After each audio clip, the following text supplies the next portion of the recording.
manona ny fiadanantompo amintsika rehetra ry havana malala isorantsika Andriamanitra no ny famindrapony sy ny fahasoavany izay ataony amintsika ka anokana herinandro isika izay andiniantsika loha-hevitra lehibe dia ny hoe fiainana feno fahombiazana moa tsy izany tokoa ve no katsain'ny olona ankehitriny dia ny fahombiazana eo amin'ny fiainana amin'ny herinandro ity dia manana hafatra lehibe omenantsika Andriamanitra. Mialohan'ny zavatra rehetra dia andeha hiaraka hivavaka isika.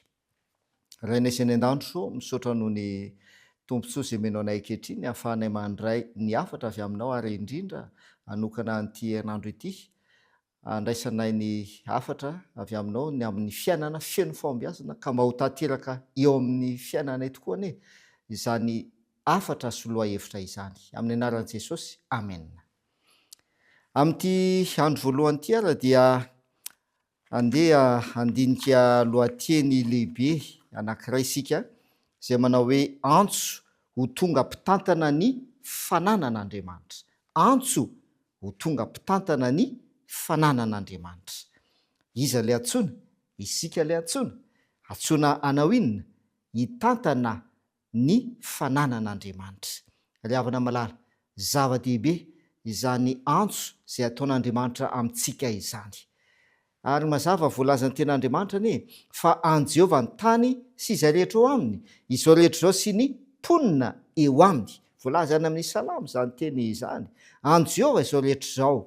Kanefa noho ny famindrapon'Andriamanitra dia antsoina isika hitantana ny fananany. Tsy fananantsika kay izany ilay izy, tsy atsika ilay fananana, fa n'Andriamanitra ilay fananana.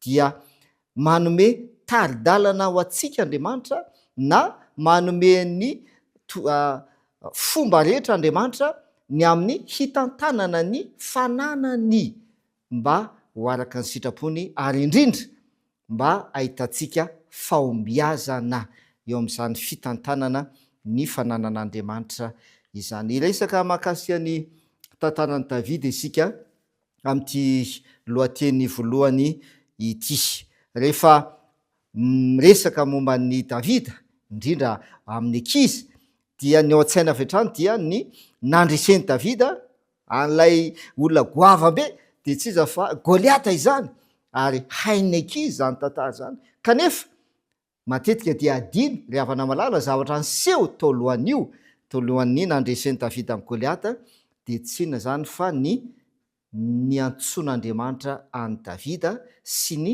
nifidianan'Andriamanitra an'i Davida. Dia rehefa mijery ao amin'ny Samuela voalohany toko 4:20 no misy ny tantara ny fomba nifidianan'Andriamanitra an'i Davida. Izany hoe efa haitsika ihany koa fa efa nisy mpanjaka teo amin'ny Israely tamin'izay fotoan'izay, Saoly no mpanjaka. Kanefa dia nofidian'Andriamanitra manokana i Davida mba ho mpanjaka ihany koa. Ohatran'ny hafahafa izany toe-javatra fa nahoana tsy tena hidirantsika izay anton'izay amin'ity lohateny voalohany ity, fa andeha ho jerevantsika ny antso izay nataon'Andriamanitra tamin'ny Davida. Rehefa tonga tao amin'ny tranony Jese, rain'i Davida, i Samuel mpaminany, araka ny baikon'Andriamanitra mba hifidy mpanjaka ho an'i Israely, dia nanontany an'i Jese Samuel hoe aiza avy ireo zanakao, zanakalainao moa izany. Dia natsoina avokoa ireo zanakalain'i Jese, izay lehilahy tomady matanjaka tsara ary efa zatra miady, satria anisan'ny miaramila ireo zanakalain'i Jese ireo. Dia rehefa nijery Samuel nasesy tsiraray izy ireo, dia niteny hoe ireo ihany ve sa mbola misy? Dia niteny Jese tamin'izay fotoan'izay hoe mbola misy anankiray ozy izy, ilay faralahy, fa tsy eto izy fa any ampiandrasan'ondry any no misy azy. Dia niteny Davida Samuel tamin'izay fotoan'izay hoe antsoa izy akaty, fa izy no nofidian'Andriamanitra. Ry havana malala, mampieritreritra io fomba nifidianana ny Davida io satria raha ny fijerin'ny Samoela sy ireo sy ny fijerin'ny rainy zany de tsy iza fa Jese zany dia reto zokony Davida reto no tena azo lazaina hoe tokony ary mendrika ny hofidiana ho amin'izay andraikitra izay, kanefa i Davida lay farala ary lay mpiandrondry no nofidian'Andriamanitra. Ny zavatra miseho mantsy dia hoe tsy nifidy an'i Davida na ny rainy na ny rahalahiny, eny fa na de Samoela aza de tsy nifidy an'i Davida fa Andriamanitra mihitsy no nifidy azy. Dia Andriamanitra moa no teny tamin'ny Samoela tamin'izay fotoan'izay hoe aza mijery ny miseho ivelany, aza mijery ny tsanganany, fa ny olona mijery miseho ivelany sy ny zavatra hita maso, fa Jehova kosa mijery ny fo ny ao anatiny.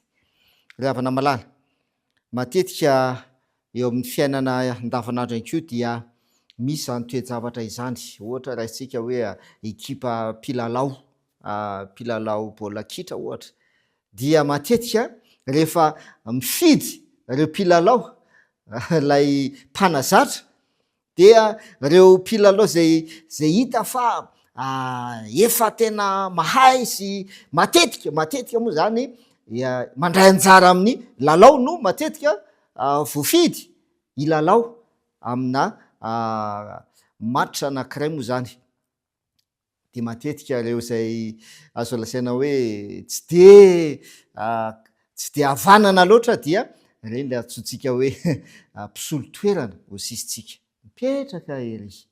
Ry havana malala, Andriamanitra dia manana ny fomba hifidianany ny olona. Ny mahafinaritra amin'ny fifidianan'Andriamanitra dia voafidy avokoa tsika rehetra, tsy misy olona izay havan'Andriamanitra fa voafidy avokoa isika rehetra, nofidian'Andriamanitra avokoa isika rehetra. Nofidian'Andriamanitra hanao inona nefa? Davida dia nofidian'Andriamanitra mba ho mpanjaka, kanefa mialohan'ny nahatongavan'i Davida ho mpanjaka ka nipetrahany teo amin'ny seza fiandrianany, taorianan'io nifidianan'Andriamanitra azy io, taorianana ny sorana na ny soran'ny Samoela azy ho mpanjaka tamin'ny alalan'ny diloilo, dia niatrika an'ilay lehilahy goavambe izy, de tsy iza fa Goliata izany, ary niatrika ny miaramilan'ny Filistina mba handresy ny miaramilan'ny Filistina izy. Toy izany koa tsika rehetra ry havana malala, nofidian'Andriamanitra isika mba hamitahiraka. Zay ke zany ny antony nifidianan'Andriamanitra atsika tsirairay avy. Misy lesona lehibe anankitelo zay horaisitsika avy amin'ny nifidianan'Andriamanitra an'i Davida io. Ny voalohany de zao: Andriamanitra no mifidy mialoha ny anaovanao zavatra na inona na inona. Zay lesona lehibe voalohany. Andriamanitra dia mifidy anao mialoha ny anaovanao zavatra anankiray. Zany hoe tsy mbola namono na nahafaty an'ny Goliata i Davida no efa nofidian'Andriamanitra izy, no efa hitan'Andriamanitra izy.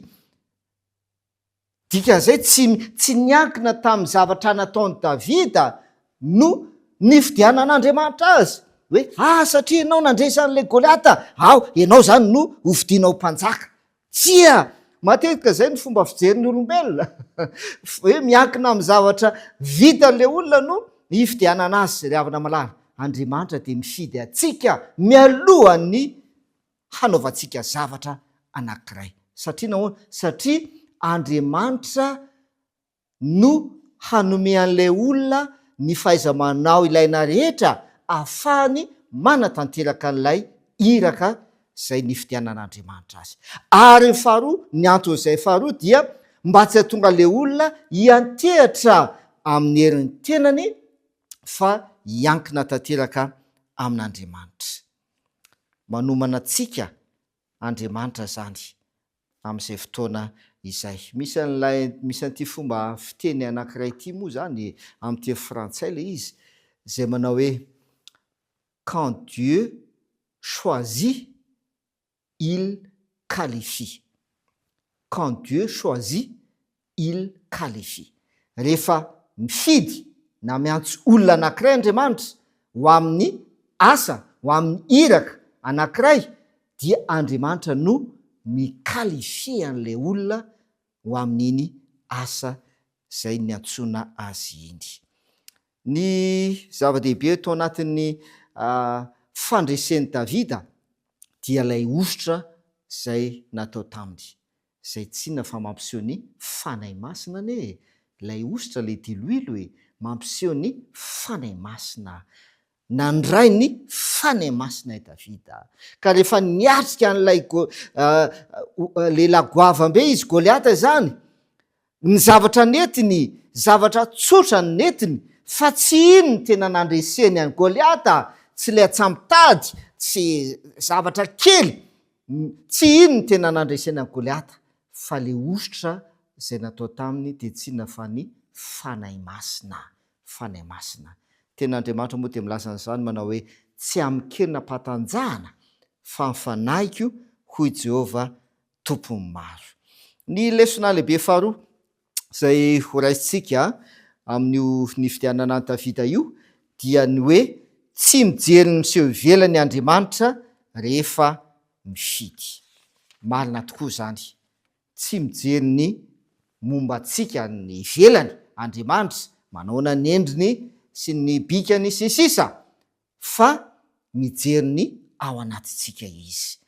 Matetika ny olona no mijery miseho ivelany, dia arak'izay no ifidianana azy, fa Andriamanitra kosa mahita ny ao am-pony olona io, mahita ny ao anatiny ao, dia ny ao am-pony izay vonona ny ho ampiasain'Andriamanitra, ary ny ao am-pony izay manaiky hilefitra eo ambanin'ny fitarian'Andriamanitra, ary ny ao am-pon'ilay olona izay mitoky ary miantehitra amin'ny herin'Andriamanitra.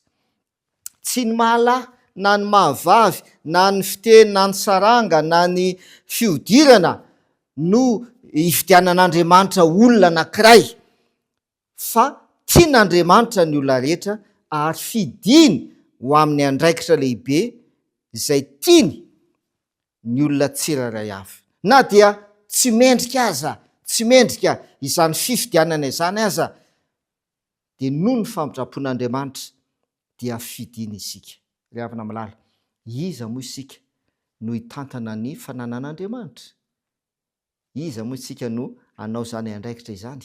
Izay le lohatenintsika amin'ny andro voalohany ity hoe antso ho amin'ny mpitantana ny fananan'Andriamanitra. Antso ho tonga mpitantana ny fananan'Andriamanitra.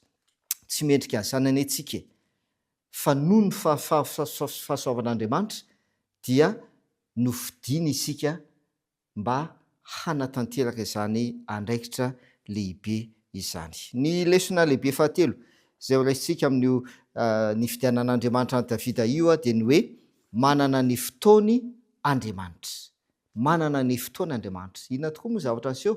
Araka ny voalaza teo dia izao, efa nisy mpanjakany teo Saul no mpanjaka teo, kanefa Andriamanitra dia nifidy an'i Davida ary nanositra an'i Davida mba ho mpanjaka ny Israely. Dia tsy tonga dia avy hatrany Davida hoe zay efa vosotra, za ndray zao mpanjaka, Saoly efa tsy anao tsony mpanjaka, fa za efa nosorany Samuel dia za mpanjaka, miala ianao eo amin'ny eo andraikitra io. Zay koa hoe hanongana ny Saoly ve Davida? Tsy nanao an'izany izy. Fantatrareo ny fehim-potoana 15 taona, 15 taona taorianan'io, zay vao nandray ny andraikitra mampanjaka azy i Davida. Mampieritreritra izany 15 taona le 15 taona nefa nanosorana azy zay izy vao nandray ny andraikitra mampanjaka azy. Raha ianao teo amin'izany toeran'izany, mba nanana faharetana ve, mba nitombona ve ianao hoe mbola iandry 15 taona zay avao hanatanteraka ny andraikitra mampanjaka, kanefa za efa nosorana? zavatra misy am'izao fotoana zao mantsy dia tsy tahaka an'izay zavatra misy eo amin'ny olona, tsy manana faharetana. Fa Davida dia nanana faharetana ny amin'ny fifidianana izay nataon'Andriamanitra azy, satria tsy maintsy ny antehatra tamin'Andriamanitra izy ary tsy maintsy nandeha tamin'ny faharetana ihany koa zay vao tonga mpanjaka. Ndao fitiantsika ity lohateny voalohany ity, ry havana malala. Voafidy ho mpitantana ny fananan'Andriamanitra. Antso ho tonga mpitantana ny fananan'Andriamanitra. Miantso ny olona rehetra Andriamanitra mba ho tonga mpitantana ny fananany ankehitriny. Iza no antsoina? Ny rehetra no antsoin'Andriamanitra. Na izy ianao, na manao ahoana ianao, na lahy ianao, na vavy, na manao ahoana saranga, dia fidin'Andriamanitra ary antsoin'Andriamanitra hitantana ny fananany. Inona ny tena? Inona ny fananan'Andriamanitra? Zay sarobidy indrindra, zay nomena antsika mba ho tantanantsika. Ten'Andriamanitra milaza an'izany, ry havana malala. Korintana voalohany toko 7, Korintana voalohany toko 9 koa milaza an'izany, 2:10 sy ny 20. Dia milaza izy hoe moa tsy fantatrareo va fa ny tenanareo dia tempoly ny fanahy masina, ka dia tsy tompon'ny tenanareo ianareo, ary mankilaza an'Andriamanitra amin'ny tenanareo. Ny tenantsika, fananan'Andriamanitra ny tenantsika, ary sarobidy amin'Andriamanitra. Olom-boavidy ianareo izy ao amin'ny Korintana voalohany toko 9 io, 20. Fa olom-boavidy ianareo koa dia mankilazana Andriamanitra amin'ny tenanareo. Ry havana malala, andehantsika anao tahaka ny Davida, hianatra amin'Andriamanitra ny amin'ny fitantanana izany fananan'Andriamanitra izany. Ny ten'Andriamanitra ao amin'ny Lioka toko 9 dia misy teny mahafinaritra ao izay amtinantsika azy. Lioka toko 9 ny 1 ka hatramin'ny 10. Zao voalaza ny ten'Andriamanitra dia ny hoe: atarina kelin'izany dia lasa Jesosy nitety ny tanàna sy ny vohitra, nitory ny filazantsara ny fanjakan'Andriamanitra, ary ny 12 lahy nanaraka azy, mba amin'ny vehivavy sasany izay nosotrany tamin'ny fanahy ratsy sy ny aretina, dia Maria izay atao hoe Magdalena, izay efa nivoahan'ny demony 7, sy Joana vadiny koza mpitandrina ny fananan'i Heroda, ary Sosana mba amin'ny maro hafa koa izay nanompo azy tamin'ny fananany. Io fehezanteny farany io no lesona lehibe eo raisika. Reo vehivavy reo izy sy ny maro hafa koa dia nanompo azy, nanompo an' Jesosy tamin'ny fananany, tamin'ny fananany. Fananany izy, fananan'Andriamanitra. Fananan'Andriamanitra izay nomeny anao mba ho tantananao. Dia ahoana ny fomba hitantanan'ilay fananany? Hoentina hanompoana an'Andriamanitra ny fananany. Fa tsy hoe nomen'Andriamanitra fananany ianao dia hoaninao na laninao amin'ny sitraponao, tsia. Fa le fananan'Andriamanitra izay nomeny anao mba ho tantananao dia hoentina hanompoana an'Andriamanitra. Ho tanteraka amintsika anie izany afatra izany, ka mba ho tonga mpitantana fananan'Andriamanitra mahatoky ary manana faharetana miantehitra amin'ilay tompony, dia tsy iza fa Andriamanitra izay miantso anao sy mifidy anao. Andeha hofararantsika amin'ny vavaka izao afatra izao. Raina izay ny an-danitro, misaotra noho ny teninao, misaotra noho ny famondraponao, satria antsonao zahay mba ho mpitantana ny fanananao. Ampianaro izay Tompo mba ahitantana izany fanananao izany. Mamela ny tsirambina izay nataonay tamin'ny lasa. Fa amin'izao sisa izao dia aoka hianatra aminao zahay tahaka nataon'i Davida, ka hiantehatra aminao eo amin'ny fiainanay, ary indrindra hanompo anao amin'ny fananana izay nomenao anay tsirairay avy. Dia ahita fahombiazana izahay ary handresy izahay tahaka ny efa nitantananao sy ny fidiananao an'i Davida. amin'ny anaran'i Jesosy no hanonana izany vavaka izany. Amen.